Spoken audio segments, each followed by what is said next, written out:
I just feel like it's too fucking taboo to say the whole thing is bad. Like, gender is bad. But it fucking is. Like, having a gender is bad for you.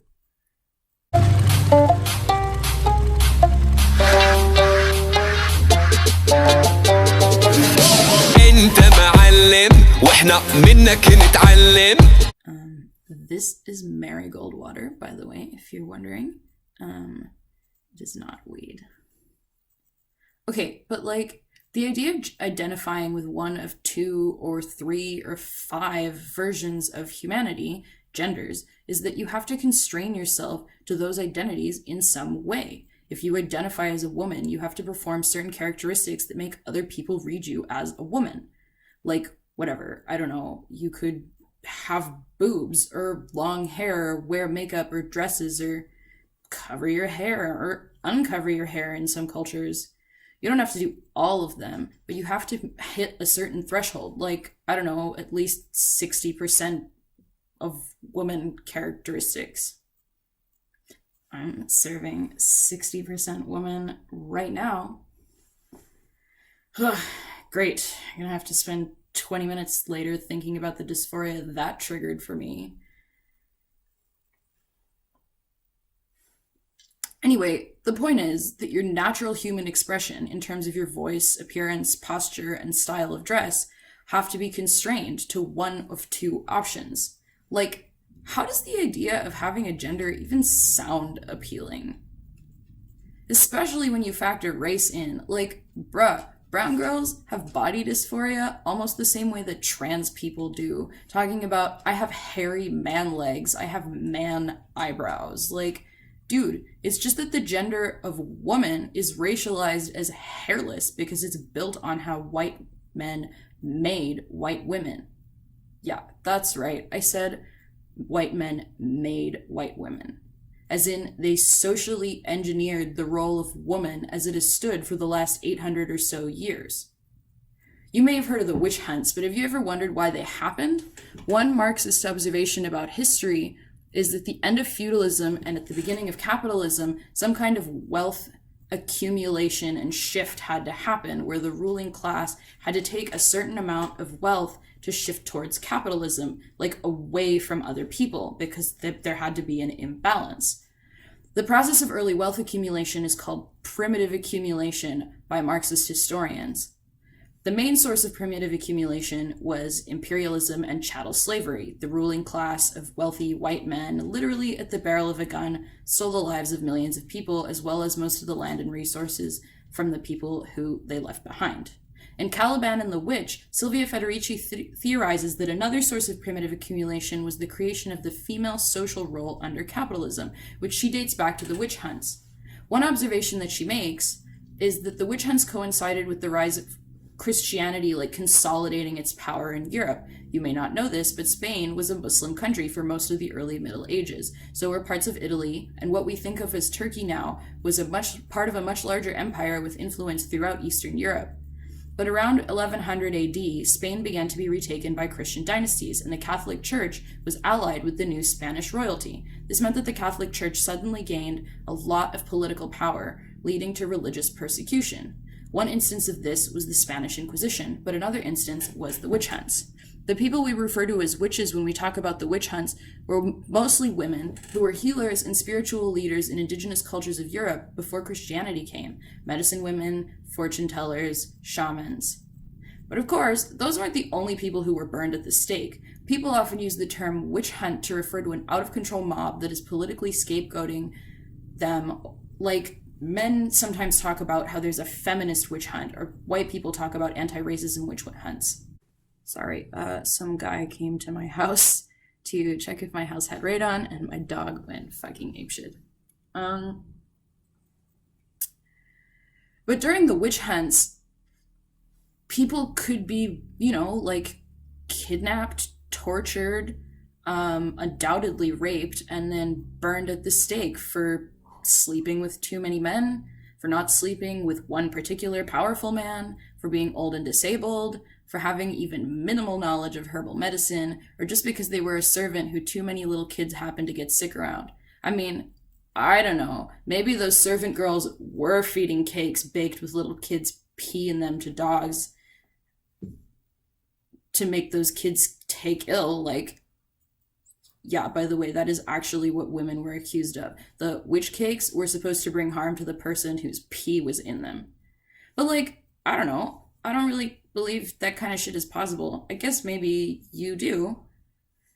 The main point is that in the overall frenzied social environment of the witch hunts, things progressed from religious persecution to what you can only think of as gendered genocide. If you were an uppity woman, if you were a working woman, if you were old and disabled, you lived in fear that you could be killed. Hundreds of thousands, at least, were killed. But it was bigger than that. Many queer people were caught up in the witch hunts, and the witch hunts had a deeply sexual dimension. Women were said to have made a pact with the devil by sleeping with him, which, I mean, who wouldn't fuck Satan? What's the alternative? Jesus? Yikes.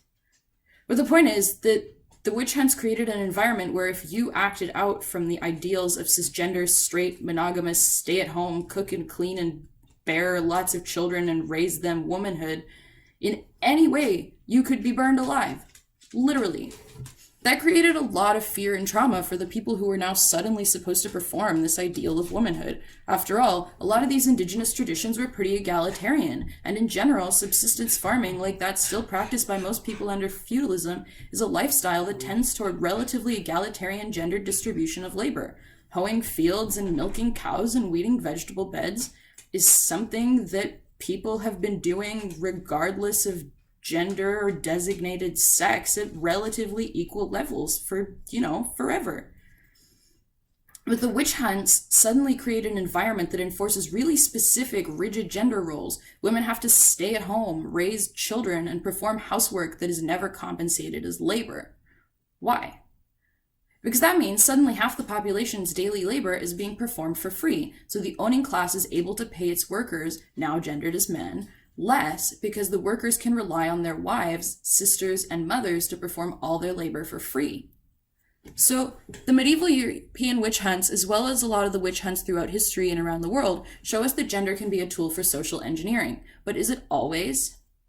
You might not be able to tell this by my beefcake exterior, but I actually grew up being socialized as an Arab Muslim girl. Yikes. In Muslim Arab culture, gender literally determines some of the physical spaces you can enter. Like at the school that I went to after middle school, girls and boys classes were separate. Like they were in separate sides of the building. And during, after lunch, we would go for Dhuhr prayer. And when we sat in the masjid, there was a different section for girls as for boys, as in most mosques. And during the only time when I was at school where boys and girls weren't physically separated during recess, we were still not allowed to interact. I got a talking to from the school principal once because I was sitting on the bleachers talking to a boy about Aragon. Yeah, the dragon books. Forget blowjobs on the school bus or whatever American kids think is scandalous. In my childhood, the biggest sex scandal would be if a girl talked in public to a guy, even if she was like 5 feet away. Gender also determines some of the physical spaces you can enter in American culture. For example, bathrooms. That seems so natural to most people, but why? Don't you use a gender-neutral bathroom in your home? And I'm just as uncomfortable in a public bathroom where women can see me through the cracks in the bullshit stall partitions as when I'm in a public bathroom where men can see me. Though, look at me. I haven't been comfortable in a public bathroom since I was 10 years old. Part of what gendered spaces do is to emphasize social difference. That's what gender does in general, basically. Humans have all kinds of different characteristics, different heights, different clothing styles, different chest size, voice pitches, and yes, of course, genitals. Gender, as most of us know it, the man or woman kind, puts each of those characteristics on a spectrum and assigns each side of the spectrum to either man or woman. So if you sound high-pitched and squeaky, you're a girl. If you sound like you're trying to talk through lead gas, you're a man. And I sound like a 12-year-old girl cosplaying as Sasuke Uchiha from the anime series Naruto. Actually, I read the comics, not that it matters. So, we've at least suggested that gender sucks in general for women. That's basically also the main premise of feminism, so we haven't really done anything interesting yet. It's also easy to see why gender is bad for people who are trans and people who don't identify as men or women at all. After all, trans people are subjected to discrimination and physical violence because we perform the wrong gender role, or no gender role at all. But how could such people exist? I thought gender was supposed to be a natural category. So how come actually a fair number of people, it turns out, don't identify with the gender roles they were assigned based on their bodies at birth? How can you be a woman and not feel like a woman? Either you feel like one or you aren't one, right? You might still subscribe to the notion that transgender people are just delusional, to which I say,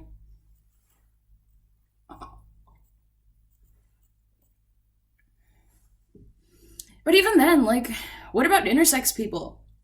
Some people just don't have all of the biological characteristics of men or women, whether it's because they have different chromosomes, hormonal imbalances, or what doctors apparently think are ambiguous genitals. I mean, why are you looking at the genitals on a baby anyway? In this particular last case, doctors often perform horrifically unnecessary surgery on babies because they think their clitorises are too big or their penises are too small. Like, first of all, what makes the difference between a clitoris or a penis on a baby? A couple of millimeters.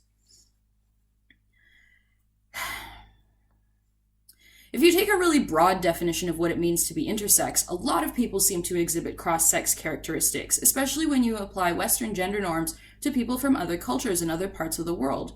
You can see this in the stereotype that Black women are bigger and more physically aggressive, or the stereotype that Asian men are feminine and sexually impotent, or how brown girls are perceived as too hairy for women because they have leg hair and mustaches. That's right, some cisgender, biological, actual tuna fish women grow mustaches. You just wouldn't know because most of them wax them off from age 10 on. But what about men? Gender seems to at least be good for them, right? Well, for one thing, if you're okay with a system in which most of the world gets fucked over because at least you're having a good time, fuck you. But also, like, being a man does suck in some critical ways. For example, in American culture, boys are socialized not to express emotion. As they grow up, their skills at talking about their feelings pretty much just wither away from lack of use. This actually does real damage. Men can't talk about their feelings, they can't express any trauma that they've experienced, and that's part of why they over-rely on emotional support from their female relatives and partners. Another harm that masculinity does is create the sense of men as providers, and thus some kind of, like, ideal of manhood that you have to live up to. You know, when women's work became household labor, this unpaid thing, it meant that women were financially dependent on men. This is a tremendous amount of pressure to put on one person in a household, especially as time goes on and things like food and clothing become something you buy in a store rather than something you make or grow. The responsibility of being a breadwinner is something that is baked into the fabric of masculinity now. A man has to be tough, upstanding, responsible. He has to provide to bring home the bacon. Ew. Like, why do we need all of that? It seems like before capitalism, when people's work was primarily farm and household labor, there was less pressure on men to provide for everyone. And what about now that women work wage jobs at increasingly equal rates to men? Why do men still need to be upstanding and responsible providers? Why don't women need to be those things? Why do we still have this distinction between men and women? But I have a gender, you may say. It works for me. I was born a man and I feel like a man. I just want these transgenders and feminists to stop making me feel bad about it. Well, good for you, I guess. You getting to have a gender comes at the expense of your emotional well-being, comes at the cost of sexual violence for women and queer people, it comes at the cost of gender discrimination of women and queer people, and it comes at the cost of trans women of color being murdered in the streets. 19 of them this year in America that we know of so far. Just so you can be a man. I hope that feels worth it. So, like, what am I saying? Am I saying that we should, like, abolish gender, like nobody should have a gender, like we should all just be like non-binary, sparkly teenage girls who identify as cats, right? That's what cis people think we're doing here. Is that what they think is happening?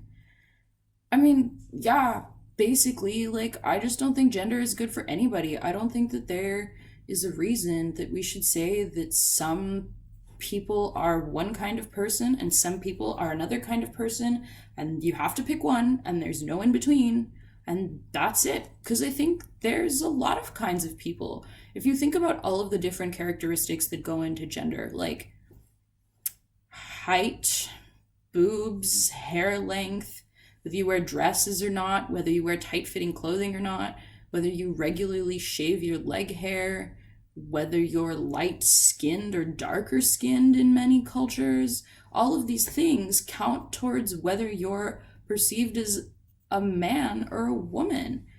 Even though most of those things are out of our control, and the overwhelming majority of people have some attributes that are womanly of some of those things, like, but no one has big boobs and a big butt and can bear children and has long hair and wears dresses all of the time and shaves their legs all of the time and identifies 100% with the role of staying at home and watching the children and cooking and cleaning and not talking back to their husband. And who wants to identify with that bullshit? Honestly, like, there are 8 billion kinds of person, 8 billion intersections of all of these stupid arbitrary categories that we use to decide whether someone is a man or a woman. Wouldn't you rather just be the best